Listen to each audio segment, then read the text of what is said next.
Si vous faites partie des sportifs amateurs ou ceux plus aguerris, vous devez ressentir les bienfaits de l'activité physique sur votre organisme. Certaines personnes pratiquent des sports que peu de gens connaissent et qui peuvent paraître spectaculaires, voire complètement loufoques. Voici les 8 sports les plus insolites du monde. Le combat d'orteils. Il y a la lutte gréco-romaine, la lutte de bras et même la lutte de pouces, mais il y a aussi la lutte des orteils. Oui, vous avez bien entendu. La lutte des orteils n'est pas très différente de la lutte des bras, sauf que cette fois-ci, les joueurs font de leur mieux pour immobiliser les orteils de leur adversaire pendant 3 secondes. Et si vous participez à ce sport insolite, vous feriez bien de vous assurer d'avoir nettoyé vos pieds et coupé vos ongles, car si ce n'était pas déjà évident, cette compétition se déroule pieds nus. Les joueurs doivent alterner entre leur pied gauche et leur pied droit au cours de 3 rounds. Les hommes et les femmes sont répartis dans des divisions séparées, mais il n'y a pas de classe de poids ici. Donc plus le pied est grand, meilleures sont les chances de littéralement écraser la concurrence. Et pour ceux qui ont un véritable esprit compétitif, le championnat du monde de lutte des orteils couronne des vainqueurs depuis les 5 dernières décennies. Les courses d'autruche. Les courses d'autruche sont une réalité avec de véritables jockeys et des vitesses de course époustouflantes pour ces créatures à plumes, pouvant atteindre une vitesse stupéfiante de 70 km/h. Cela rend les courses rapides, excitantes et offre une expérience amusante imprégnée de danger. Il n'est pas rare que les jockeys tombent des animaux lorsqu'ils atteignent des vitesses trop élevées. Ce sport a une histoire étonnamment longue, remontant à l'époque où la reine égyptienne Arsinoé II aurait été représentée en train de monter une autruche. Les courses d'autruche ne sont pas non plus quelque chose d'inhabituel dans certaines parties de l'Afrique. Aux États-Unis, le phénomène a pris de l'ampleur avec le festival de courses d'autruche Lastima Standler en Arizona, attirant plus de 100 000 visiteurs.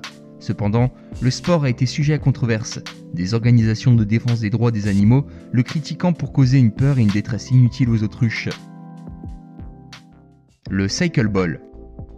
Le cycleball, un sport méconnu qui a résisté à l'épreuve du temps pendant plus de 120 ans, combinant l'essence du cyclisme à celle du football.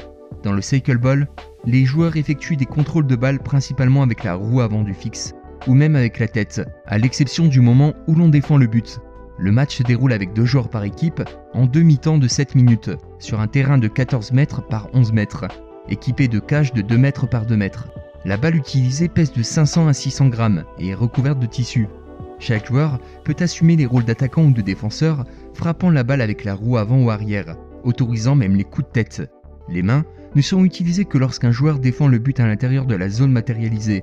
La difficulté principale du cycleball réside dans le fait que, malgré les contacts et les bousculades, le joueur doit constamment conserver les pieds sur les pédales pour que son action soit reconnue comme valable. Bien que le cycleball puisse sembler être un défi à la fois physique et technique, il a captivé un public dévoué, ajoutant une dimension fascinante à la palette des sports insolites. N'hésitez pas à partager vos impressions sur cette discipline unique et à indiquer vos préférences parmi ces sports hors du commun dans les commentaires. Le tuk-tuk polo. Une version non conventionnelle de polo a été adoptée, allant au-delà des adaptations classiques pour les chevaux. Le polo s'est réinventé avec une variante inédite appelée tuk-tuk polo. Cette discipline a émergé en réponse à une ancienne version du polo jouée sur le dos des éléphants, qui a été abandonnée en 2007 après qu'un éléphant ait causé des problèmes. Dans ce sport audacieux, chaque équipe est composée de joueurs chevauchant 2 tuk-tuk, avec un conducteur et un autre joueur chargé de frapper la balle. Les participants manient des bâtons courts, similaires à des maillets, pour manipuler la balle, qui présente des similitudes avec une balle de cricket. Ce concept novateur témoigne de la créativité infinie dans le monde des sports insolites. En intégrant des tuk-tuk au lieu des animaux traditionnels, le tuk-tuk polo apporte une dimension inattendue au polo.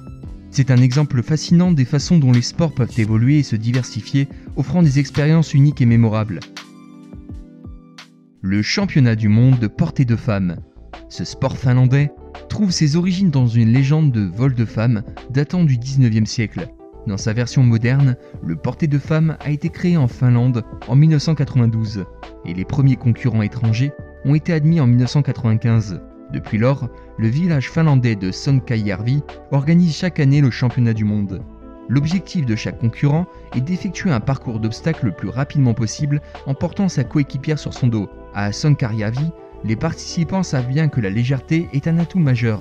On plaisante souvent en disant « Pour optimiser les performances, il est recommandé de ne pas laisser sa coéquipière trop s'empiffrer avant la course ». Sinon, au lieu de franchir des obstacles, vous risquez de devoir gérer un tout autre type d'obstacle, la digestion. Les bateaux dragons tirent à la corde. Dans le jeu de pagaie de tir à la corde inventé par les Polonais, le concept traditionnel du tir à la corde est revisité de manière créative. Lorsque les équipes font face aux extrémités opposées du bateau, l'intensité du pagayage et la coordination deviennent essentielles pour l'emporter.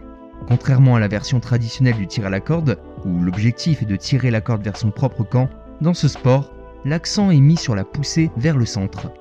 Les équipes cherchent à déplacer le bateau adverse vers la ligne médiane plutôt que de s'éloigner d'elle. Cette approche stratégique confère à ce jeu une dynamique distinctive, créant une expérience visuelle captivante pour les spectateurs. En somme, ce sport représente une fusion innovante entre la tradition chinoise de la course de bateau dragon et la compétition occidentale du tir à la corde. Le hobby horsing. Qu'est-ce qui est incontournable dans les compétitions équestres ? Les obstacles, l'équipement du cavalier ou bien les juges? Et bien sûr, le cheval, n'est-ce pas? Il semble que pour les passionnés du hobby horsing, le cheval soit facultatif. Munis d'un bâton surmonté d'une tête de cheval, les cavaliers peuvent non seulement démontrer leur habileté équestre, mais aussi laisser libre cours à leur imagination. Plus de la moitié des participants seraient des cavaliers expérimentés. Ce phénomène a connu une forte expansion en Finlande, où un championnat rassemble plus de 400 compétiteurs, principalement des jeunes filles âgées de 10 à 18 ans. Les objectifs des participants varient: surmonter la peur du cheval, éviter d'exploiter un animal, s'entraîner avant de monter à cheval, ou encore pratiquer le pas et le saut d'obstacle en solo. Avant de sourire devant l'aspect singulier de ce sport, on peut d'abord saluer les participants pour leur créativité. Le lancer de menhir. Une pratique aussi impressionnante qu'ancestrale, tire ses racines des traditions celtes anciennes. Associé à l'image de Bélix, le célèbre personnage de bande dessinée qui manie les menhirs comme d'autres manieraient une simple lance, cet exercice demande une combinaison unique de force, d'équilibre et de coordination. Les menhirs, ces gigantesques monolithes dressés à la verticale dans le paysage, sont généralement associés à des sites mégalithiques et à des mystères archéologiques. Cependant, dans le contexte du lancer de menhir, ces immenses pierres deviennent des objets de compétition. Les compétiteurs du lancer de menhir s'apprêtent à relever le défi en se tenant face à un menhir positionné à la verticale. Avec une puissante prise en main, ils s'efforcent de projeter le menhir aussi loin que possible. L'objectif est de maîtriser non seulement la force brute nécessaire pour soulever et lancer ces mastodontes de pierre, mais aussi l'angle et la technique pour atteindre une distance maximale. Bien que le lancer de menhir puisse sembler être une pratique réservée aux mythes et aux légendes, il continue à fasciner et à attirer l'attention.